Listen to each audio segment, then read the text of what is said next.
2021 жылдын 28 ноябрында Кыргыз Республикасынын Жогорку Кеңешинин депутаттарын шайлоо өтөт.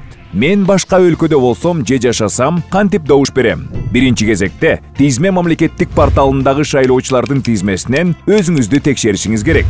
Шайлоочулардын ачык тизмеси жарандар кайрылган сайын жаңыртылып турат жана каалаган убакта таанышууга жеткиликтүү. Эгерде мен буга чейин консулдук каттоодо турсам жана биометрикалык маалыматымды тапшырсам, анда автоматтык түрдө шайлоочулардын тизмесине киргем. Муну менен бирге консулдук каттоонун эрежелери тууралуу кенен маалыматты Кыргыз Республикасынын Тышкы иштер министрлигинин сайтынан биле аласыз. Биометрикалык каттоодон өтпөй калгандар Кыргыз Республикасынын чет өлкөлүк өкүлчүлүктөрүндө, биздин өлкөдөгү калкты тейлөө борборлорунда жана шайлоо алдындагы мезгилде Кыргызстандын аэропортторунда жана темир жол бекеттеринде андан өтө алышат.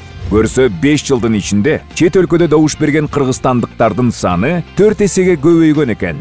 Быйыл шайлоо участкаларынын саны дүйнөнүн 29 өлкөсүндө 58ге чейин көбөйөт. 10 шаарда шайлоо участоктары биринчи жолу ачылат.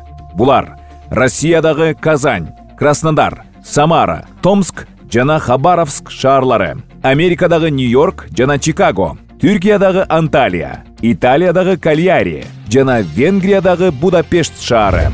Кыргызстандагы реформанын натыйжасында ар бир добуштун так саналышы камсыздалды. Добуш берүүнүн купуялыгына кепилдик берилет. Ар ким эркин добуш бере алат. Биздин тандоого эч кимдин таасир этүүгө укугу жок. Добуш берүүнүн бардык жыйынтыктарынын сайтында текшерүүгө болот. Шайлоонун жыйынтыгын биз шайлоочулар өзүбүз аныктайбыз. Ар бир добуш эсепке алынат. Ар бир добуш өнүгүү үчүн абдан маанилүү.